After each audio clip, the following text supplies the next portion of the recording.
Hey everybody, it's Craig Syracusa, Walking Faith. I'm sitting down with my new friend Paulie Gee, who owns Paulie Gee's in Brooklyn, New York. Paulie, how are you doing? Tell me how your morning's going so far. Now that I'm on with you, it's going great. And I was watching a couple of your other shows just before that, so it's going great. I try to forget about the outside world. When I do that, it's going great. Oh, Greg, thank you for watching some of my episodes. The first thing I said to you is I was admiring your hat. I was reading some of your articles. And, you know, you don't wear your own hat. You always wear different restaurants and pizzerias. So what hat are you wearing today? Today I'm wearing my friend Vincent Rotolo's Good Pie Las Vegas. I have like 3 of his hats. He's a great guy. I met him on the opening night at my restaurant, and he opened up a great spot out in Vegas, and he's opening up another one soon. Just the guy's just a wonderful guy. Wow. And now, you know, I don't be insulted. I wasn't familiar with your restaurant. Your wife sent me the information. I read about it. And, you know, we have a cooking show, Monsignor Jamie, in Brooklyn. And I don't think we ever visited Paulie Gee's. But in case our viewers are not familiar with your restaurant, can you tell us a little about Paulie Gee's? Well, we have our wood-fired place on Greenpoint Avenue, 60 Greenpoint Avenue. You know, it's all wood-fired pizza, sit down, no takeout, no delivery. We have a full liquor license there, and it's about 3 things. It's about food, music, and conversation. At Paulie Gee's, we don't play background music.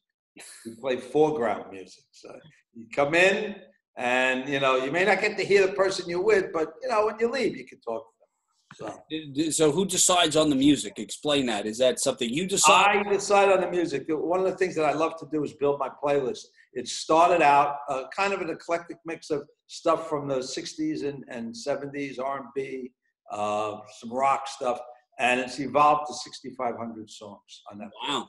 So I mean, no Spotify, no Pandora, no nothing. Paulie Gee's list. Do you take requests, or has anyone ever complained and said, "Sir, can you change the song?" Or do they know the rules? Rarely did anybody ever ask me to change the song. I get quite a few requests to make the music lower. And I always accommodate them.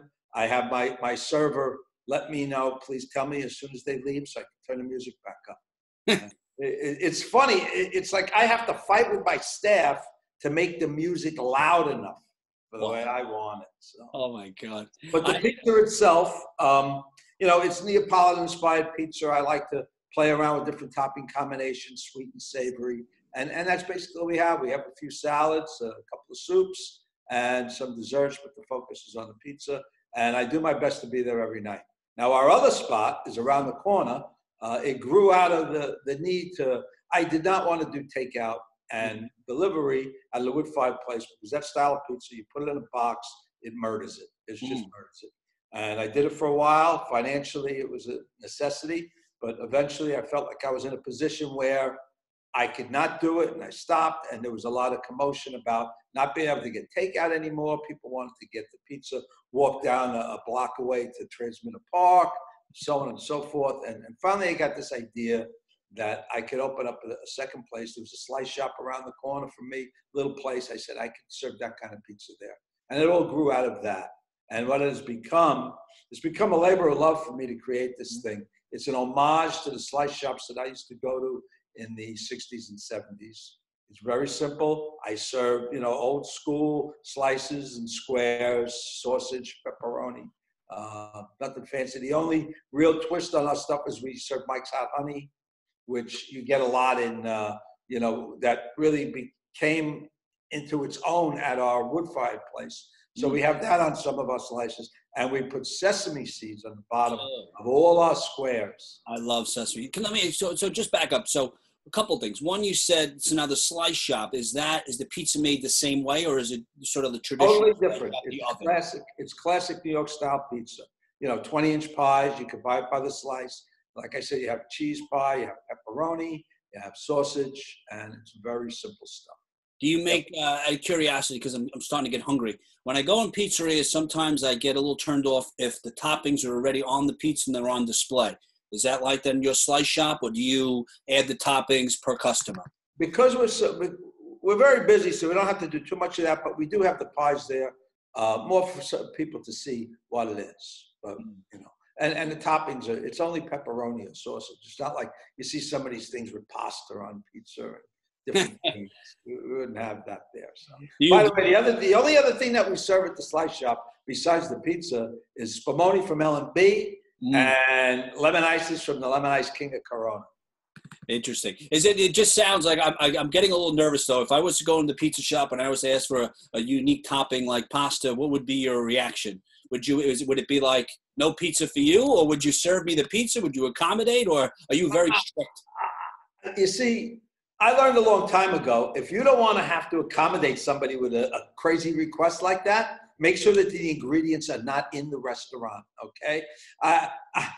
I'm not a fan of Nutella pizza. I think it's a cliche. But we always seem to have some in the restaurant for some reason. And every once in a while I'd come out and I look on the table and here's one of my guests eating a freaking Nutella pizza. So finally I said, look, no Nutella in the restaurant, okay? I had one of my pizza makers putting oregano on our pizza in the wood fire. I love oregano. On a New York slice, absolutely. I love it. But not in the Neapolitan inspired one. So you're not allowed to have oregano in a restaurant. That's how I take care of that. What's the craziest topping? I mean, my brother had a pizzeria in Brownsville, and my family have restaurants as well.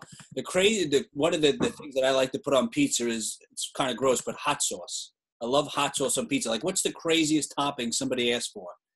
Ask for, or what I put on? I mean, well, I know the titles of your pizzas are so unique. I don't know who came up with these titles, but what is the craziest thing or the most unique thing, or what separates you from other pizzerias like Europa in Brooklyn? Well, again, I do my best to focus on sweet and savory. We have pickled grapes on one of our pies. I call it the Grateful Dead, okay, with spinach and Gouda. We have an Anizette cream sauce with guanciale. I have a Reuben pizza. That's, sauerkraut on pizza is kind of crazy, right? Oh, no. If you like a Reuben sandwich, you will love this pie, okay?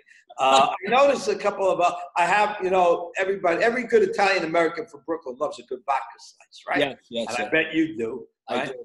But instead, we did brunch for a little while about a year after we opened. It didn't fly at all, and I was stuck with a lot of sake that I had left over that I was using because we had wine and beer. We didn't have a full liquor license at the time. So rather than make a Bloody Mary, we'd make a Bloody Samurai with sake in the Bloody Mary. So I had all the sake left over, and I decided I'm going to make a vodka sauce, but with sake instead. And that's lived on. That actually is available now in our slice shop as well. So that's a crazy ingredient. Do you have to check ID before you serve the sake slice? No, we cook it off. We make sure, You definitely, I mean, reading, I read the articles, and it's unique, just the pizzeria, the way you approach everyone. I think there was some article I read, it was about, I think you went over with a third beer. There was something you did with one of the customers where you walked over with a certain amount of beers. I guess they ordered too many pies. You like to interact with all your customers. Is that true? Absolutely. That's one of the things. I don't have a business. I have, extension of my life in there. I love to interact with customers. I'm very fortunate. I'll go and I'll talk with them. If they seem like they're interesting people, I'll go and I'll have a conversation. Sometimes I'll just check. I can see they don't want to talk with me or whatever. But, I talk and, I give people recommendations on pizza. I may scold somebody for doing something. One of the big things is Mike's Hot Honey is a great ingredient. It's a great topping for some of our pizzas, but not all of them. And some people just think that it belongs on everything. And I have to ask my servers to tell these people, if they're going to ask for a side of Mike's Hot Honey, to promise not to put it on anything but the crust, right? Oh, and speaking of the crust, here's another unusual thing I do. I have cold salted butter available to put on our pizza crust in the wood-fired spot. How long does it take to cook in the wood fire? Is it a couple minutes the pizza goes in? What's the temperature of the If my pizza makers like to work in my restaurant and they want to keep working there, it cooks between a minute and a minute and a half. A minute and a half? A minute and a half, yeah. How hot is the oven? Like this, I know there's different temperatures. Again, if my pizza makers want to continue working at Paulie Gee's, the oven's at 1,000 degrees. How long does it take to get to 1,000 degrees? A couple hours. And you said it's wood. Is it gas and then it's wood? Is that how it works? No, it's just wood. It's mixed hardwoods, kiln dried to make it more explosive, and it also kills all the bugs. You don't have to worry about bringing bugs into the restaurant with the wood. And, the oven, we put the door on the oven, and in the morning, it's still about 450 degrees. So, and we keep the door on until about 3 o'clock, and we start firing up. By 5:30, the thing is rocking. And we can get it going faster if we wanted to, but you want to be able to get a nice balance, the ceiling and the floor. And I'm just curious, like in the summer, when the summer weather comes along, I know, like you said, we had a pizzeria and it was so hot in there. What happens in the summer? I mean, is it overwhelming, or you're able to control the temperature in the restaurant? No, my electric bill goes from $1,000 to $3,000. So it's okay. So I know. Listen, I love the conversation. The other day was funny. We were having a conversation, and my wife's like, "Who are you talking to?" Because I guess we're both Italian, right? I mean, so we have that sort of that personality. But I want to ask you. You mentioned something, and obviously we're all going through this pandemic, and you said that it's an extension of your life. And you and I spoke off camera, and I read your article how you worked in IT, and then you transitioned later on in life to this restaurant. So first of all, if you could tell me about that, but also, you're home now. Your restaurant's closed, right? So tell me how you've been handling that. And obviously you miss being in the restaurant, being with the customers. Can you tell us a little bit about that? I've been doing okay for a while, okay? But I'm getting to the point, it's like somebody ripped my heart out of my chest. I can't stand it anymore. I love to go to my restaurant and interact with people like we were talking about and do all these things. I can't do it now. People say to me, well, maybe you should sell groceries in there. I said, that's not what I want to do. Up until now, we're home. We can walk outside. We have a terrace. We could go outside, sit on the terrace when the weather's nice. But it's very frustrating, And I'm 66 years old. I want to live. Okay, I don't want to have my lungs explode. So I have to be very careful, and it's frustrating. And day by day, it's getting more frustrating. Keep my fingers crossed.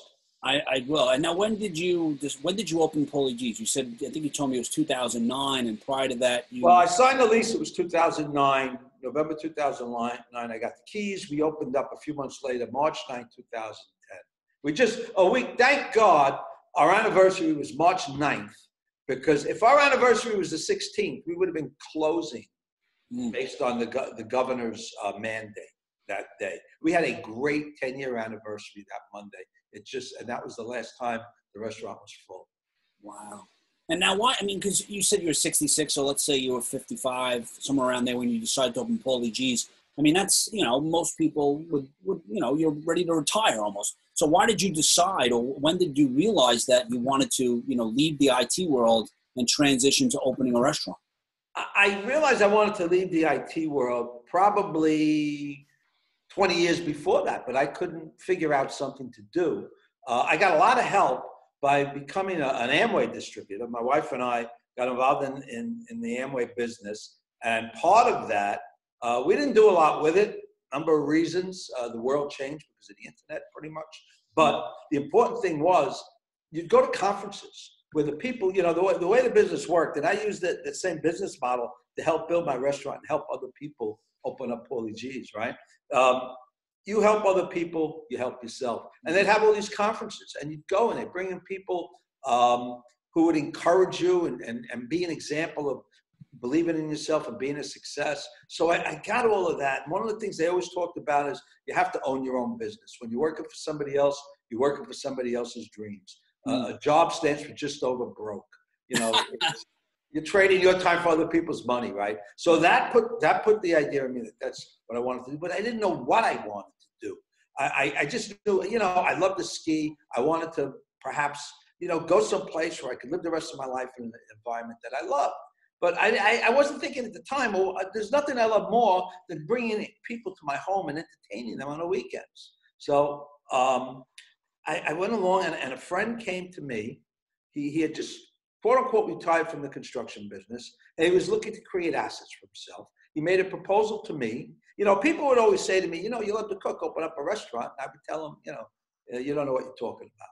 But, it was getting to the point I had to do something. And I realized, well, I don't know, this guy came to me with this proposal. It was a place called La Peep. There's a bunch of them in Colorado. It's a franchise. And they serve breakfast and lunch. Interesting, cute names too, with some of the food. But he said that he would build a place for me, pay for everything. All I needed to do was give him 5% of the gross. Wow. And that put in my head, okay, let's do this. And I wasn't feeling it, right? We're going to do it in Jersey. And I segued And I decided I was going to open up a pizzeria because although I didn't want to open up a restaurant, pizza is very simple. And I had a great love for it, right? So I pivoted. I told this guy I was going to do that. He was very disappointed. I didn't realize it at the time. But that's what started everything. I decided to build an oven on my property in Warren, New Jersey. And I enlisted his help, even though he was disappointed that I wasn't going to open up all the people with him. I thought he would open up the pizzeria with me, do the same thing. But it turned out, he didn't believe in my crazy harebrained scheme as much as he believed in the people. But he helped me, and he helped me build this oven that set this whole journey, on. Wow. So, I mean, when you went to your wife and your kids and said, listen, I'm going to leave my IT job to, sort of fulfill this passion and this dream, what was their first response? And were there times where you started to doubt yourself and say, should I continue to go down this road? Or, did you feel like you could accomplish it? I'm going to answer the second part first, because I don't want to forget about it. But I never, ever thought that I wasn't going to do it. Did I have fear that it wasn't going to work? Yeah, but that wasn't going to stop me. And the reason it wasn't going to stop me is because over my lifetime, I came to see that I had God's power within me. And if I drew upon God's power, I could make things happen for myself, or I could fix things that broke. So I was willing to take that chance. But the first thing that happened was my kids were very excited for this. My son, my youngest son, he told me at a very young age he wanted to be a pilot. And I started encouraging him to do that. And a lot of it was because of this Amway thing, right? I always remember this one distributor, he talked at this conference, and he kept saying, you can do it, you can do it, you can do it, right? So a lot of people, if they ask you, if you ask them, you think you could do something, you don't know what kind of response you're going to get. I'll give you a perfect example, okay?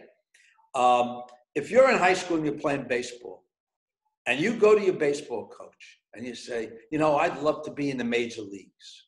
There's a really good chance the coach is going to say to you, well, that's a really tough road. You're going to have to do this. You're going to have to do that, blah, blah, blah. And, but if that same kid goes to a ballpark and walks up to a major leaguer and says, I want to be a shortstop like you what that major leaguer is going to say to him? 4 words: you can do it. Mm-hmm. And I learned that. And when my son said he wanted to be a pilot, that's what I said to him. I said, you can do it. And I set him along this path. And he was going to go to, we were talking about him going to Embry-Riddle University, which is an aeronautical school in Daytona Beach. And we went there to check the place out. We went into the student gift shop there, and he bought a T-shirt. And that T-shirt changed his whole life. You know why? Because the T-shirt said Embry-Riddle University. 5 or 6 of the best years of my life. And immediately I saw 5 or 6 years of my father's tuition. Okay. And I said, Michael, the best route for this is to go to the Air Force Academy. And in fact, he did. So, and I encouraged him all along the way. When he got down, I made sure he didn't get down too far. And so when he saw me doing this, he got very excited. He challenged me. When I started building the oven, he was coming home with his friend for Thanksgiving. And he was so excited. He wanted to see pictures of the oven. And when he asked me how it was going, and it wasn't going that well because of the weather, it could only do it on the weekends, blah, blah. I said, well, I don't know, it's the weather, blah, blah. He said, Dad, you can't be talking, this is a religious show, so I'm not going to say the S word. I'm not going to repeat what he said. Dad, you can't be talking crap to me, right? So your son was calling you out. He was, and he did. And one of the other things that I learned in multi-level marketing was you have to have a goal set, and you go to that. And the most powerful thing on earth, more than anything, is a commitment. A commitment, and a belief that you could do it. So you said the word commitment, because a lot of people aren't willing to make a commitment. And you and I spoke about this yesterday, and we are completely in agreement. How can I tell my son's only 4, but how can I tell my son, you could be anything you want to be. You could do whatever you want. But then, by the way, Daddy gave up because it became difficult, or I can come up with 90 excuses that everyone would agree with. But I knew in order for my son to fulfill his goal and his destiny and his purpose, I have to fulfill mine, or at least try. Because if I give up, how could I inspire my son to go about the same way? They know that they're made from you. They Yeah. know that. I know that I always looked to my father and thought about, well, if my father did this, so that's the way I'm going to be. So that was very important. And, you know, once I said that I would have this oven ready for him by Thanksgiving, it was ready 2 days before Thanksgiving. So, and my other son, he was really into it too, but not like my oldest son, Michael. And my wife, I had planned to build this oven on this stone barbecue table thing that she would stage her gardening on. So the only thing that my wife said was, what am I going to do with my plants? Okay. All right. But at the same time, she saw, you know, the struggles I was going through, because believe me, the reason I wanted to do something else, because I was not good at what I was doing. It was a combination of not being a geek in a geek's world. I was in corporate IT, and not being a political animal. And I wasn't happy, and I wasn't achieving what I wanted to achieve. I thought I would when I started. You know, it's just a career I picked, but I wasn't happy. And you know, I came up with this business plan. You know, I got the belief. I went around. I found other people who were doing the same thing as me, and they put the belief in me. So I started to go down this road because I saw people like Mark Iacano. I bet you know who he is. He has Lucale and Carroll Gardens. 38-year-old guy, never did anything like this in his life. And really, almost overnight, he became the most popular pizzeria in New York. So I had that belief, right? But I'd go around. I lived in an affluent town, and I knew a lot of affluent people because of my son's sporting activities. And I started going to them with my business plan, looking for this money to do this. Once my buddy, who was going to build a place for me, kind of backed out, you know, I needed to find this money. And nobody was saying anything. The people who had some kind of interest were the friends and family I brought to the house and practiced on for 2 years, right? But in the meantime, when I'd sit down with these other people, these hotshot, you know, finance guys, this and that, you know, well, how about you? You got any skin in the game? Now, they were right. Yeah. I needed to have skin in the game. I had no skin in the game. But I was not going to let that stop me, right? But finally, I said, you know what? I can't give that no answer anymore because I'm never going to get any money from anybody. Yeah. So I went to my wife. I said, you know, we lived on borrowed money for the whole time we were married. It's really not a great way to live. I'm embarrassed about it. But at the same time, nobody was going to allow me to go back when my kids were 30 and go back to when they were 10 so I could teach them how to ski on the great ski mountains out west. I wasn't going to be able to do that. So I said, I'm going to borrow this money. I'm going to give them a good life, and I'm going to figure it out later. And that's one of the things that drove me as well. Okay? So I finally said to my wife, look, you know, we have some equity in the house, not a lot, because I was rolling this, you know, short-term credit card debt into long-term refinancing of my mortgage, right? So I owed a lot more money on my house than when we bought it, right? Mm-hmm. But there was still some equity. I said, look, honey, we got to do this. I want to take out, this is what I want to do. And she supported me on it. Wow. And that's, you know, without doing that, I'm not where I am right now because I needed that seed money. I found a couple of people who were willing to invest significant money. And I was able to I took half of what I got and I put it in seed money for the restaurant. Then I made another investment, okay? I invested in sleeping medication, okay?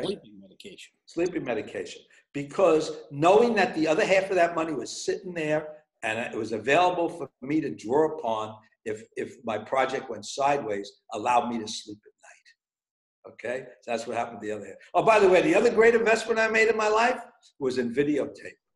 I made a major investment in videotape over the years. Okay? And you can see that videotape. You can get on Plex on my TV and watch the hundreds of hours of video that I took of my family having great times. Okay? So there you go. Those are the two great investments I made. I love it. Sleeping medication and videotape. If if this didn't work out, you could always be Martin Scorsese's stand-in or stunt double. Thank you for not saying like Larry David or Woody Allen. No, I'm sitting here. I'm going, is this Martin Scorsese? You look just like him, but you know, not anymore because he stopped dyeing his eyebrows. Check out new pictures. All of a sudden, his eyebrows aren't black anymore. Your story, though, it's really truly inspiring. I love the fact that you didn't let anything stop you, and you're right. You need. Oh, by the way, one more thing along those lines. You used the word try. commitment. I will not say I'm going to try to do something. I learned that in the corporate world. That's the other place where I learned stuff. And we'll get back to your question, okay? But, when they were about to fire you, I have a downsizing in the corporate world. They'd send you to these classes where they taught you to believe in yourself too. Mm-hmm. Yes. Just so that when they kick you out the door, you don't blow the building up, right? Yeah, exactly. And one of the things I learned there was never use the word try. Yes. That's not a commitment. That's a hedge. So go ahead. I apologize. No, you're right. I mean, and even from religious terms, we talk about making a commitment. There is no try. And you mentioned so many things. I mean, so we all say in the motivational world, like, what is your why? What is the reasoning behind why you did it? And, like you said, it was your kids, it was your family to give them a better life. And you need to have skin in the game, like you said, because otherwise, if you're not willing to put your life and make a sacrifice, other people sometimes won't invest in your dream and in your business. So I read the articles, and now we're getting to an important subject here, right? I read yesterday the CDC proposal, the guidelines, which I'm not sure if you read. I don't think they've been fully approved. And I spoke to other restaurant owners about some of the guidelines that might be, put in place. I just want to mention a few and just get your response. One was they wanted to really focus on takeout, right? They wanted people to do ordering from outside, and then when the food and the table is ready, they would come in. The occupancy would be 50%. It would be disposable utensils, disposable plates. And then they weren't allowed to wait inside the restaurant. There were all these guidelines. How does that affect a restaurant like yours where obviously it's packed, you have people waiting at the bar? How would that affect you? And and obviously you don't like to do takeout in the restaurant. How would you be able to, or would you be able to adjust to this? Well, I would wait for things to loosen up, I guess. I put up with it until I did because, come hell or high water, I want my restaurants to open. I'd adjust more easily at the slice shop because we basically do that now. We serve things on paper plates. The waiting, we have people waiting now, but I don't know. I'd make it work somehow, but my places, it's a social dining experience, and I'll do what I'm going to have to do. But it's my hope and my belief actually that once things loosen up a little bit, I think they're going to realize that the people who are most at risk need to stay away, need to be more careful. But I think other people suddenly, are going to loosen up. I'm starting to see it already, out on the streets. And, how many people are out, and I'm just going to hope for the best with that. Some of these things that they're, that they're suggesting, it's just going to be. Yeah, and how do you, like I was talking to a family member who has a restaurant, and based on the guidelines, that this is increasing their overhead, their cost, their expenses, but they're basing, all their expenses and their prices on the menu based on 3-4 months ago. Now, when you implement all of these new, whether it's disposable plates, utensils, the amount of people, the occupancy, obviously their overhead is higher. They're not making as much money. So how could a restaurant, and not doesn't have to be yours, but how does a restaurant adjust to that if now they're implementing all of these new restrictions? Well, the one thing that I've come to learn in owning a restaurant is that it's inflation proof. Okay? Because I have something called menu prices. And my menu prices are going to adjust to reflect, the cost. All right. And other people are going to have to do the same thing. So I'm not going to get too crazy about that. My biggest fear is that all this money that we've been printing to give to people is going to cause a great deal of inflation too. But I'm just going to have to, roll with that. I do this for a love of what I do, but at the same time, it has to pay my bills. So I'm going to do that. And hopefully not too many people. I hope that many people are watching your show, but I hope too many people don't hear me say right now that I raise my prices quite often and I don't make an announcement about it. Okay. I don't put a sign up, due to this, due to that, we have to raise up prices. I just raise my prices.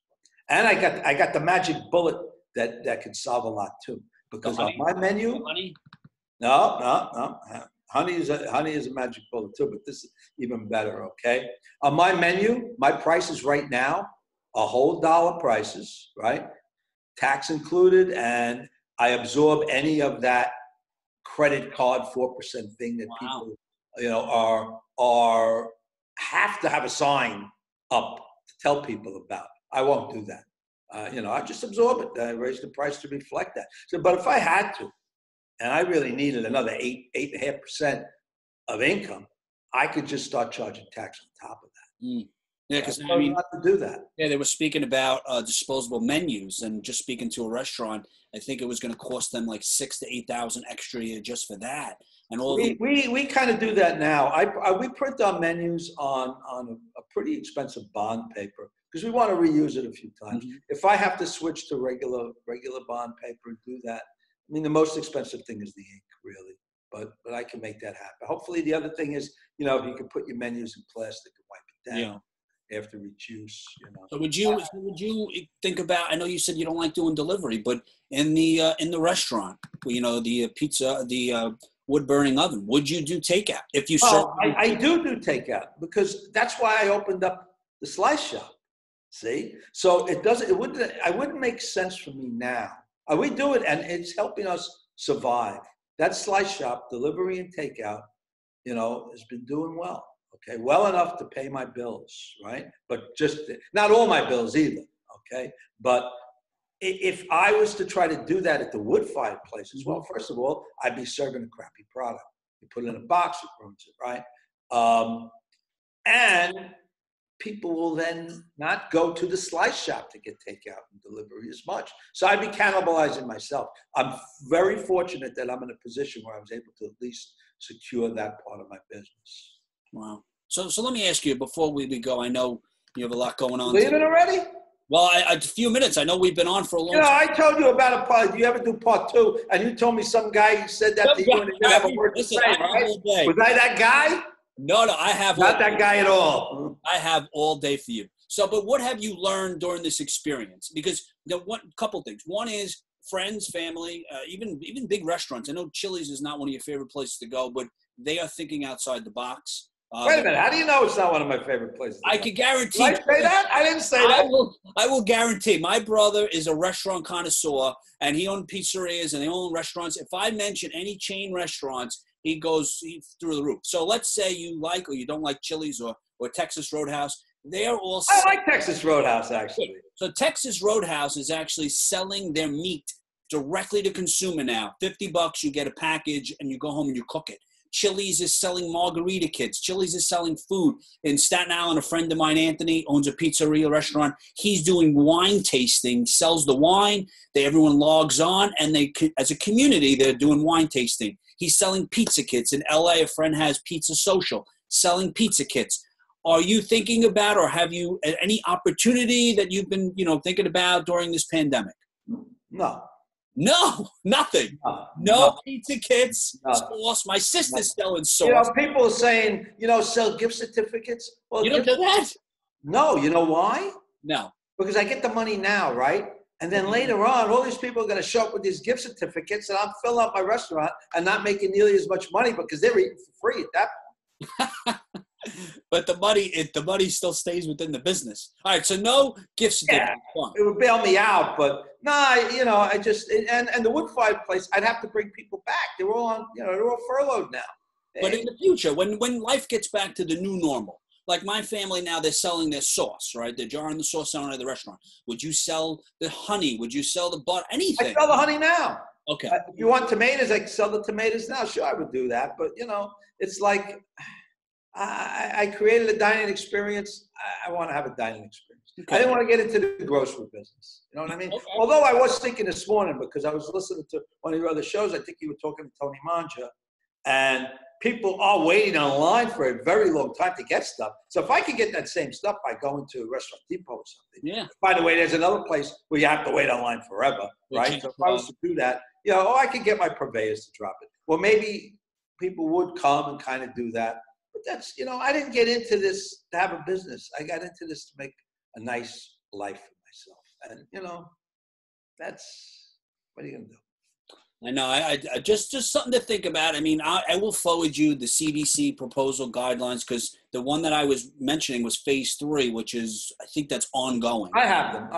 Okay. It's just something we've been all thinking about, the future of restaurants, of churches. Churches too are being really, I mean, affected dramatically about what the changes might school. So it's something we've been thinking about. So what has this experience, this pandemic, done for you, done for just your experience as a pizzeria owner, as a restaurant owner? What has it done for you spiritually? I know you said you only go to church, what is it, Palm Sunday and Easter? A's and P's, ashes and palms. So how has this experience, has it changed you at all? I guarantee your wife goes to church a lot more than that, but I know you're probably busy, like my father always says. So how has this experience changed you, or has it not changed you at all?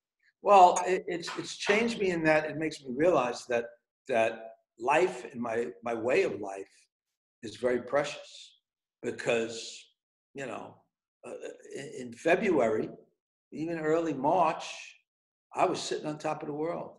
I had a business beyond my wildest dreams. I was doing what I loved and getting paid for it. Was I making millions of dollars? No, but I was okay. I was able to buy a nice condo in Brooklyn, here in Greenpoint, which is a very nice neighborhood. And I realize now that, at the drop of a hat, it could all be gone. Mm. And frankly, I am afraid that it's not going to come back the same way. My life has become so much better. My thought processes, my heart and everything has changed so much. I feel so much better about myself because of what I've accomplished in these past 10 years. And I'm afraid that it's not going to be, the same anymore. And, and I told people before, one of the greatest discoveries I made in opening up the restaurant was that I was meant to be the boss and not have a boss. Mm.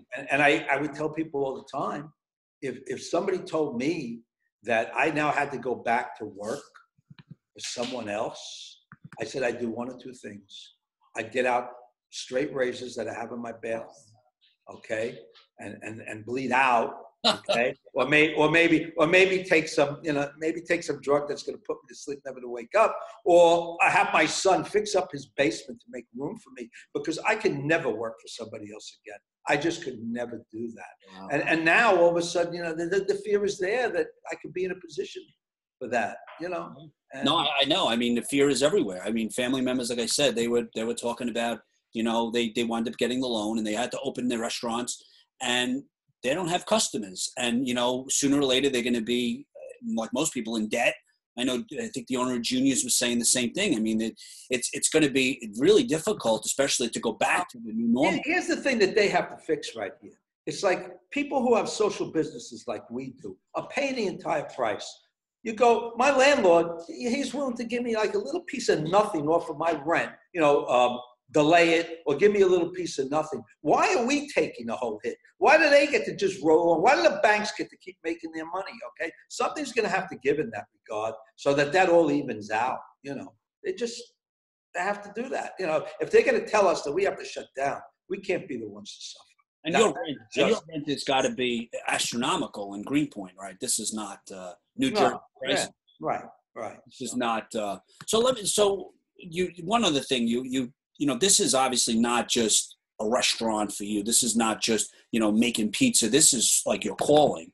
So when you think about, why you were called to do this, it's not just making the pizza, because I know you don't even make the pizza, but what does it do for you, your soul? Like, how does it make you feel? Like, I know you said you're missing out on the communication, but what do you really feel like you're doing? Like, what is the purpose of this for your soul, for what, your plan in life? Like, what does this really mean to you? The pandemic, or what I told you? Like, is making the pizza is like, listen, I'm right now, this is communication. What am I doing? I'm evangelizing. So what are you doing? Like, when you're alone, when you say to yourself, God called me to do this for what reason? Why do you serve pizza? Why are you at the restaurant? Like, what is it? The reason I do all of that is because that's what I enjoy doing. I found something that I enjoyed. I run my business the way I'm happy. People tell me all the time, oh, you got to have staff meetings. The thing I used to hate more than anything in the corporate world was going to a friggin' meeting. And I don't want to do that. So I find a way for my business to work, doing it the way I love to do it. So what's happening is I've worked my way into a situation where I'm doing what I love, and I'm not sacrificing, those things that I don't like, forcing myself to do things I don't like. I made it work. So that's what the whole thing means to me. It's a wonderful feeling that I created something that allows me to support my family and live comfortably while I'm doing something that I love. And it's just, I want to encourage other people to do that. My wife is telling me that I have to talk about helping people. Well, she interrupted me just when I was about to tell you that one of the things that I love to do is help other people succeed as well. People have come to me over and over for advice, and I give them advice. I'm very happy. I've had the most successful people in the pizza community help me and encourage me. They were very generous with their time and their encouragement. So I do the same with others too. And I decided, based on what I learned from the multi-level marketing business, that you can help yourself by helping other people. Yes. So I'm helping other people open up their own Paulie Gees. Okay, we started doing that. Well, I've opened up 4 of them in 2016. It hasn't been the same recently, because what I come to realize is that people are willing to make a change for the better for themselves when things are uncomfortable. But if they're in a situation, the economy has been very good up until now. And because of that, people aren't willing to step out and do what they really love. Say, I don't want to take that chance. I'm going to keep on drawing that paycheck that I know I'm going to get, because nobody's getting fired these days. But when I started in 2000, when I decided to do this, like in 2008, we were in the depths of this, the Great Recession, as they called it. And that's what pushed me over the edge as well, And finally I was willing to, do that, because I did know deep down inside, if I kept doing what I was doing, I was going to keep getting what I was getting. Oh yeah, you see, it's like you're quoting John Maxwell here, but no, you're totally right. I mean, I probably learned that from him somewhere along the line. Everything. I'm like, I think I'm listening to like YouTube motivational speaking here, but no, you're right. I mean, most people would rather endure and be comfortable than, like you said, to step out in faith, because they're familiar with, even if it's overwhelming, if it brings adversity or aggression, whatever, they're used to that feeling that they'll continuously go to it, opposed to taking the leap of faith. And I know this is your own soul searching, but I know you mentioned how it's about, obviously sustaining a lifestyle and family, but I really think it's deeper than that, because the article I read, you have a list of people that you want to help. I think, dealing with the customers, they become like an extension of your family. And I feel like you're really serving your gift, because you bring joy to people. Going to a restaurant is an experience, and you bring that experience to the people, and you're really missing being with those people because they are an extension of your family. So, I mean, what you do is just, I really commend you, because it's not just a pizza joint or a slice shop. This is like a life that you've created, and people are really missing that experience. And God created that life for me, because what I have inside me is God's power.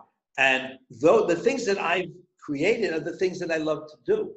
And the reason I love those things, that's what I'm made of, right? So it's like you said, it's my calling. And the slice shop, I had such a ball building that place. It's an homage to that era, and creating something for other people to enjoy. Because I know when they go in there, people go in for 2 different reasons. And I think I might have mentioned this to you before. It's like my slice shop is like vinyl records. Okay? Yeah. Older people love vinyl records because it reminds them they're touching their youth again and what it was like. Younger people want to know what it was like when we were young, right? So I'm giving people that opportunity to do that. Okay. I'm also giving people an opportunity to come and learn a craft. Okay. I've had lots of people come in and work for nothing, just so they can learn this and possibly go out and be my competitor. But that's another thing that I learned. I learned that the best way to compete is not to compete. I have over and over and over encouraged people to go try other people's pizza. I talked about what other pizza I love. You'll never see me, like you mentioned, you'll never see me wear Paulie Gee's hat and Paulie Gee's, okay? Because I pay homage to other people, okay? And when I do that, they'll give it back to me. As I like to say sometimes, I have no competitors. We're all colleagues, whether they like it or not. I love it. So before we go, first of all, if you could tell us if you have a website or a way that people could visit the pizza shop when life gets back to the new normal, but also get a slice, find out more about Paulie Gee's. And also, what's the one thing out of this 2-hour interview? If they walk away with one thing, what would it be? If you're doing something and it's not what you love, change what you're doing to what you love, and you'll be successful and you'll be happy. I love it.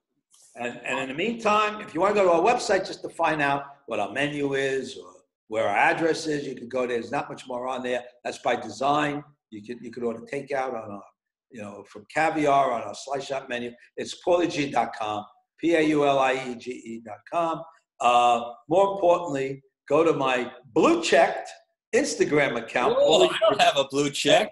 I had to work on that one, okay? First, I had to get rid of the guy who had Paulie Gee. I had to have Paulie Gee 123. There was some guy in Europe somewhere. The last picture he took was like 9 years ago with his shirt off, and he had my Paulie Gee. And I ran into somebody who had some friends at Instagram, and he was gone, and I had Paulie Gee. And in a couple of days, I had a blue check, right? But you go to Paulie Gee, and I have Paulie Gee Slice Shop.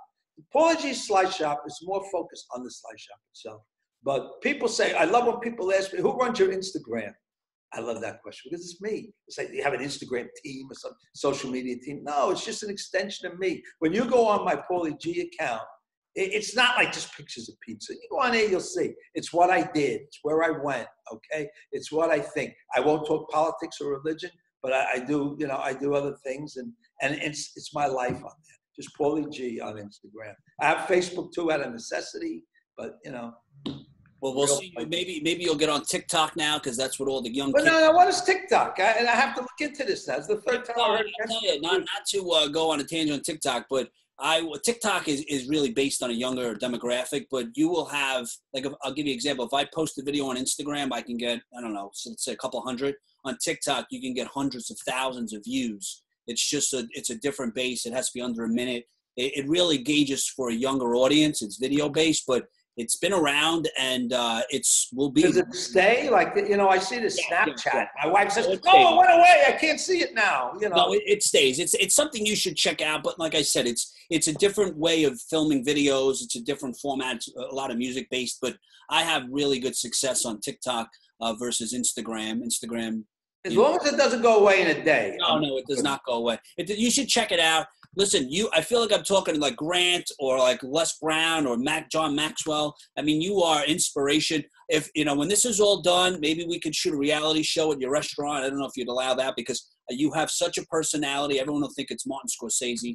But it's been a pleasure speaking with you. I'm going to come visit your restaurant soon. Talk is cheap. Talk is cheap. Listen, if I don't have to pay for pizza, I will be there because I am very cheap. You are right about that. No, talk is cheap. You're going to pay for your pizza.